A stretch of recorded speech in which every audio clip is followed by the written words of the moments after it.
My story started on Saturday, May 22nd, 2021, with a loss. Our church's Nepali fellowship, who had been in our space for at least 10 years, joined another congregation, and we were left with a large space in our building. That night, I had a dream. And I'm not a vineyard-type person, people. I woke up at 3 a.m. knowing it was a dream about our church. And the last line was, "Don't give up on a struggling baby."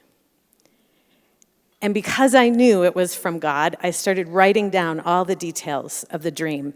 And as I was writing about the dream, suddenly I started seeing that space in a different way, and I just kept writing. I see a new gathering space for young people, a space that connects to the outdoors through natural light, a place to come and get a drink and a snack and relax, a place to meet up with others from different cultures, a place to connect with life-giving resources, a safe place to ask questions, a place to experience a sense of the presence of God in a different way. And it went on. I was up for at least an hour seeing and writing, and I had to preach the next morning. So when I tried to start winding down, I decided to read the Bible reading for that next morning, thinking that will kind of calm, center me. And I realized that it was Pentecost Sunday. That day when the Spirit first fell and Peter announced that the Spirit was for all people, the young and the old, the men and the women, and all the nations. It was confirmation of all of the details of my vision. And as I read Peter's sermon, I saw that Acts 2:28 was actually from Psalm 16.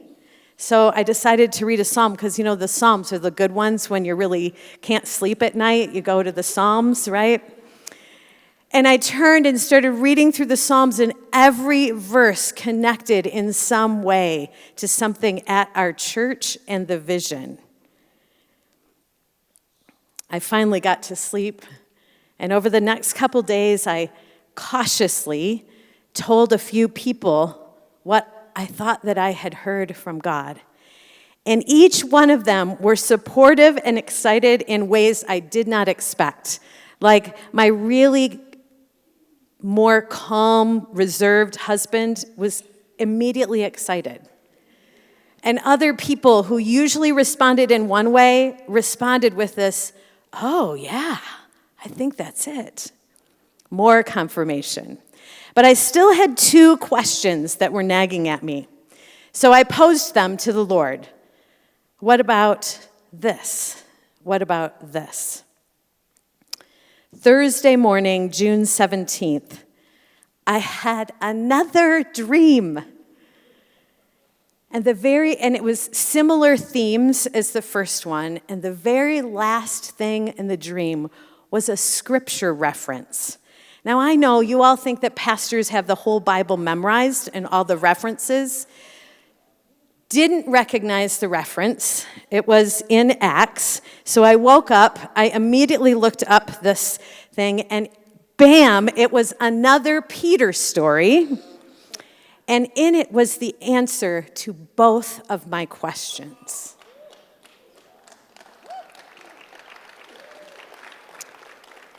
I knew then it was time to take the next step. Now, I call our church a loaves and fishes kind of church. We don't have a lot, but what we have, we offer it to Jesus. So my first question when I woke up and thought, this is it, what do we do next? I thought, okay, what do we have at Central? And, right next door to us is Lansing Community College. We have never done any specific ministry to that college, but maybe what's already there. So I thought, well, I know InterVarsity is a good college ministry. I'll get on their website and see if they have anything happening at Lansing Community College. And sure enough, Jordan Allen's name came up. I figured it would be far better to partner with an existing college ministry than to try to do it on our own. I looked up, found Jordan Allen's email, I think. We set up a time to meet, and when we did, he started to tell me the story of LCC InterVarsity. When he got done, I did not tell him anything about this dream, just listen to him. I said, well, what do you think you need most? And he had a one-word answer: space. A partnership was born. That first year, Jordan joined our vision team for the Central Space. He also brought college student volunteer tutors for our existing homework help program for refugee teenagers. And it met a need for him. Many of the students he brought didn't actually go to an InterVarsity Bible study. This was their way of serving and connecting to God in some way. And also that first year, 2 retired ladies in our church who love food and young people and getting things done, but don't want to talk to people, packed sack lunches for the InterVarsity Bible study every week. We offered one another our loaves and our fishes. It took 2 years, but we renovated the space, including many new windows, new flooring, paint, and making peace with the ceiling we wish we could replace but still can't afford. We got a grant at the end of the 2 years that funded buying furniture, a part-time director, and hiring college student host positions, along with money for free coffee and snacks. And in September of 2023, the Central Space opened 3 and now 4 afternoons a week. Because where God guides, He provides. And what happens in the Central Space? Jigsaw puzzles, studying, naps, and a whole lot of connections. Our God-given mission, we believe people find meaning and purpose when we have good connections with ourselves, others, nature, and Jesus. So we offer a space to experience those connections. The invitation, come for one connection. We hope you will eventually find all 4, but there's no rush, no pressure, space. Is it working? Well, our goal for year 1 was to have 250 different students through the space. By the end of the first semester, we hit 263.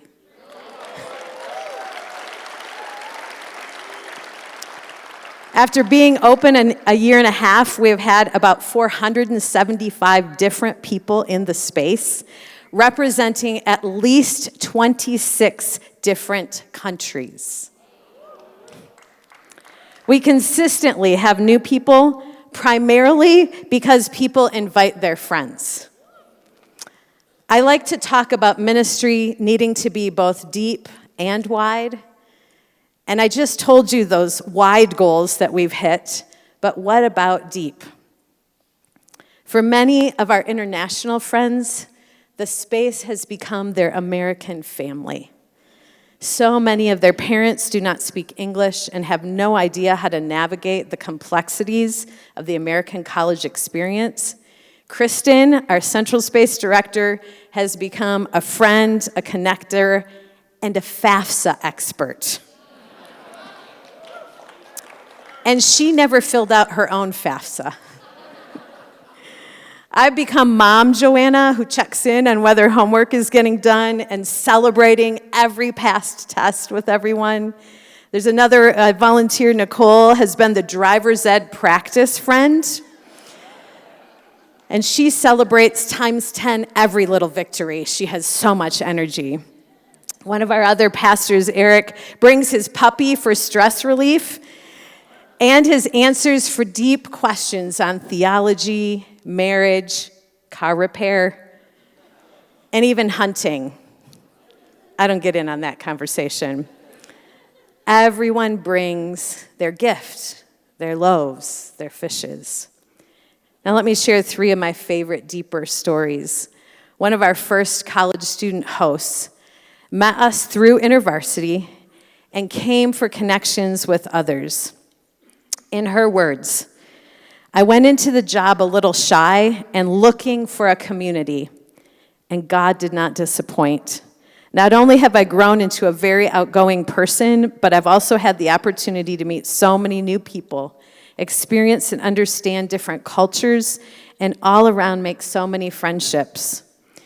She actually grew up in a very rural town about a half hour north of us, and said for her whole first year she had driven onto campus and left and hardly made a friend.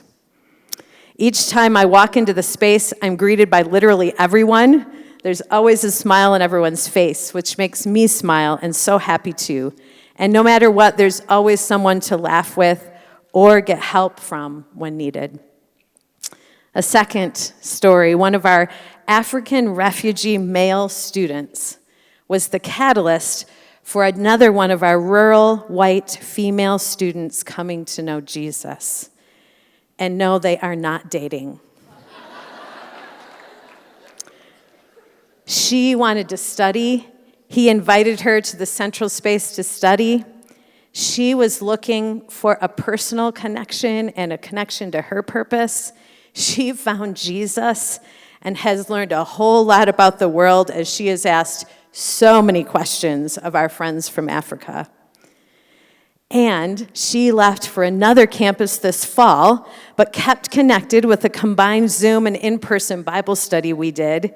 And then we were able to connect her with InterVarsity on her new campus, and now she's planning to assist with a small group this semester there.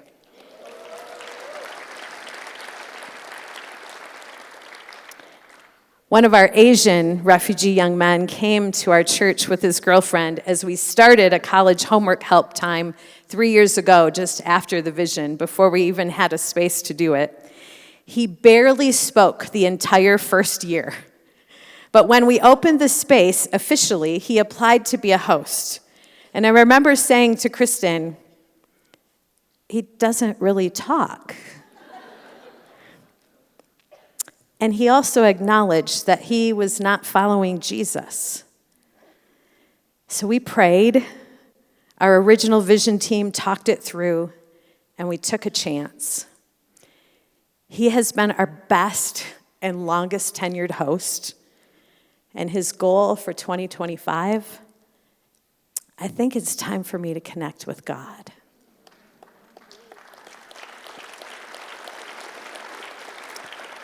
God gave our small church of about 150 on a Sunday morning a vision. And those 150 people are primarily a combination of retirees and African refugee children with a few in between. But our church offered the loaves and fishes we had. A good amount of love, a big space, finances, knowledge, a spirit of welcome. And to mix the parables and stories of Jesus, I have seen God use our loaves and fishes to find the one lost sheep.